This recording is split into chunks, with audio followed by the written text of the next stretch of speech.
عبادت کی طرح میں یہ کام کرتا ہوں، عبادت کی طرح میں یہ کام کرتا ہوں، میرا وجود ہے کہ تکبیر کرنے سے پہلے میں سلام کرتا ہوں۔ السلام علیکم ورحمۃ اللہ وبرکاتہ۔ الحمد للہ نحمده ونستعینه ونستغفره ونؤمن به ونتوکل علیہ ونعوذ باللہ من شرور انفسنا ومن سیئات اعمالنا، من يهده الله فلا مضل له ومن يضلل فلا هادي له، ونشهد ان لا اله الا الله وحده لا شريك له، ونشهد ان سيدنا مولانا محمدا عبده ورسوله، وصلى الله على النبي الكريم۔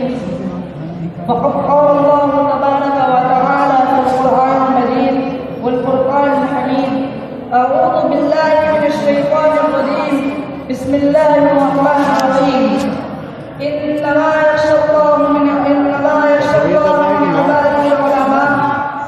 وقال النبي عليه الصلاة والسلام: العلماء ورثة الأنبياء، صدق الله العظيم۔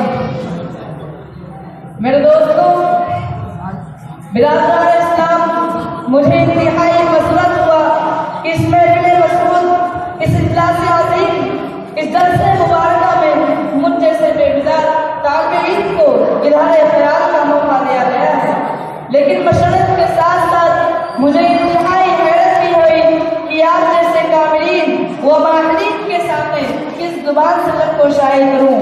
پگھلنا علم کے قاتل مشعل سمے زیبا ہے، پگھلنا علم کے قاتل مشعل سمے زیبا ہے، نہیں پہچان سکتے ہم بغیر اس کے خدا کیا ہے۔ آپ کا کیا خیال ہے؟ علم کا گوہر بے بہا، معرفت الہی کا انمول موتی یوں ہی مل جاتا ہے، اس کے لیے کچھ کرنا نہیں پڑتا۔ میرے دوستوں، اس مبارک و برکت مجلس میں میری تقریر کا عنوان ہے علم و عمل، علماء کی ذمہ داریاں۔ یوں تو اللہ تعالیٰ کی نعمتیں انسانوں پر اس قدر ہیں کہ تم اگر شمار کرنا چاہو شمار نہیں کر سکتے۔ قرآن کہہ رہا ہے وَإِن تَعُدُّوا نِعْمَتَ اللَّهِ لَا تُحْصُوهَا، اگر تم اللہ کی نعمتوں کو شمار کرنا چاہو نہیں کر سکتے۔ میرے دوستوں، اللہ کی نعمتوں میں سے سب سے بڑی نعمت ایمان ہے، اور ایمان کے بعد جب کوئی نعمت ہے وہ علم ہے۔ ارے علم وہ دولت ہے جو نبیوں کی میراث ہے، علم وہ دولت ہے جسے چھینا نہیں جا سکتا، علم وہ دولت ہے جسے تقسیم بھی نہیں کیا جا سکتا، علم وہ دولت ہے جسے دریا اور سمندر ڈبو نہیں سکتا، علم وہ دولت ہے جسے آگ کے شعلے جلا نہیں سکتے۔ ارے علم وہ دولت ہے مالدار بھی اس کے پیچھے چلنے پر مجبور ہو جاتے ہیں، علم وہ دولت ہے جو مرنے کے بعد بھی قبر تک کام آتی ہے۔ ارے علم وہی دولت ہے جس نے آدم صفی اللہ علیہ السلام کو فرشتوں پر بلندی عطا فرمائی۔ علم کے مقام و مرتبے کا کوئی ٹھکانہ نہیں ہے۔ حدیث شریف میں آتا ہے علم سیکھنے اور سکھانے والے سب سے بڑی سچی ہیں۔ حدیث میں آتا ہے کہ علماء انبیاء کے وارث ہوتے ہیں۔ حدیث میں آتا ہے اگر علماء کی نیند بھی عبادت ہے۔ حدیث میں آتا ہے جو شخص علم کی تلاش میں نکلتا ہے جنت اس کی تلاش میں نکلتی ہے۔ سبحان اللہ، جو شخص علم کی تلاش میں نکلتا ہے جنت اس کی تلاش میں نکلتی ہے۔ علم مرنے کے بعد قبر تک، ماں کی گود سے لے کر قبر تک علم کام آنے والا ہے تم کو۔ بہت ساری حدیثوں میں علم کی فضیلتیں بیان کی گئی ہیں۔ ہم کو تو چاہیے علم کے لیے تن من دھن کی باتیں لگا دیں۔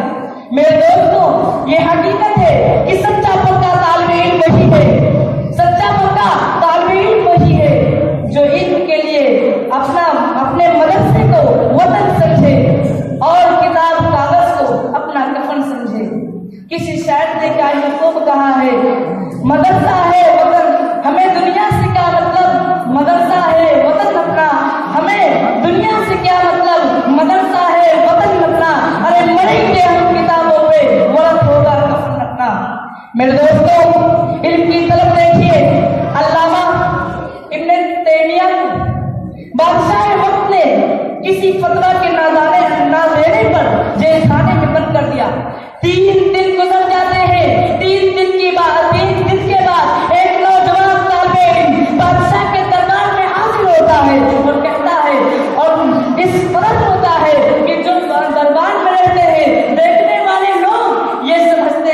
کہ اب تو اس کی قومی امید لگاتے ہیں کہ اب تو اس کی مراد ضرور پوری کی جائے گی۔ چنانچہ تھوڑی دیر کے بعد جب بادشاہ اس طالب علم کی طرف، اس مہمان رسول کے اوپر جب کی نظر کرتا ہے تو دیکھتا کیا ہے، وہ طالب علم رو رہا ہے اور بادشاہ اس سے عرض کرتا ہے تو کیا کہنا چاہتا ہے؟ اس طالب علم کی زبان سے بڑی پیاری بات نکلتی ہے کہ 3 دن سے میرے سبب کا ناغہ ہو رہا ہے، مجھے جیل خانے میں بند کر دیا جائے، جیل کی مشقتیں تکلیفیں برداشت کر سکتا ہوں اور اپنے استاد محترم جناب علامہ تیمیہ سے وہی سبق پڑھ لیا کروں گا۔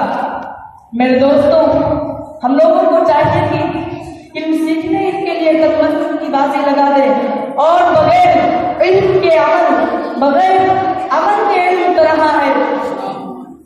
میرے دوستوں، بغیر علم کے عمل طرح ہے۔ جس طرح ایک درخت بغیر پھل کے آم کے مہینے میں تم دیکھو گے تو تم کو اس باغیچے میں اگر آم کے مہینے میں جا کر دیکھو گے تو اس باغیچے کی خوبصورتی بہت اچھی رہتی ہے، لیکن باقیہ ان 12 مہینے کے بعد جب دوبارہ دیکھیں گے اس آم کے باغیچے کو تو آپ بھی دیکھنے کا من نہیں کرے گا۔ کیوں؟ اس کی وجہ یہی ہے کہ اس کے اندر پھل ہے، اس وجہ سے وہ خوبصورت دکھائی دیتا ہے۔ اور اگر ہم اور آپ عالم ہیں، ہمارے اندر عمل ہے تو ہم خوبصورت دکھائی دیں گے، ورنہ پھر ہمارا علم سیکھنا کوئی کام کا نہیں ہے۔ بے علم عالم کی مثال تو اس گدھے کی سی ہے جو فضا میں اڑتا ہے اور خود مردار کھاتا ہے۔ قرآن کریم کہتا ہے کہ بے علم عالم کی مثال ان گدھوں پر ہے جن پر بوجھ ڈال دیے گئے ہیں۔ شیخ سعدی رحمۃ اللہ علیہ نے کیا ہی خوب شعر کہا ہے، علم چندہ کی بیشتر خانی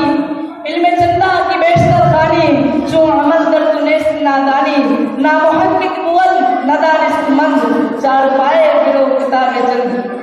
میرے دوستوں، حسن مصری رحمۃ اللہ علیہ نماز پڑھنے کے لیے جا رہے ہیں اور اس بارش کے موسم میں اتنی پھسلن ہے، سامنے سے ایک چھوٹی سی نادان سی بچی آتی ہے اور حسن مصری اس سے کہتے ہیں سنو، اپنا قدم اتنی احتیاط سے رکھنا کہ تم پھسل کر کہیں گر نہ جاؤ۔ اس بچے کی زبان سے بہت ہی پیارے الفاظ نکلتے ہیں، جناب اگر میں پھسلوں گی تو میرے پھسلنے سے میری ذات کو نقصان پہنچے گا، لیکن خدا کی قسم کہیں آپ نہ پھسل جائیں تو آپ کے پھسلنے سے پوری قوم مل کو نقصان ہوگا۔ یہ تو حقیقت ہے کہ عوام الناس کی ذمہ داریاں، یہ تو حقیقت ہے کہ عوام الناس کی غلطی نہیں کرتی، دین پر دھبا نہیں لگتا، لیکن جب علماء سے غلطی ہوتی ہے تو دین پر دھبا لگ جاتا ہے۔ میرے دوستوں، اللہ تعالیٰ سے میری درخواست ہے کہ ہم سب کو اسٹیج پر رونے کے افسوس، علماء کرام، اساتذہ کرام، عزیزان طلبہ سب کو علم کے اوپر عمل کرنے کی توفیق عطا فرمائے۔ میں اس شعر کے ساتھ اپنی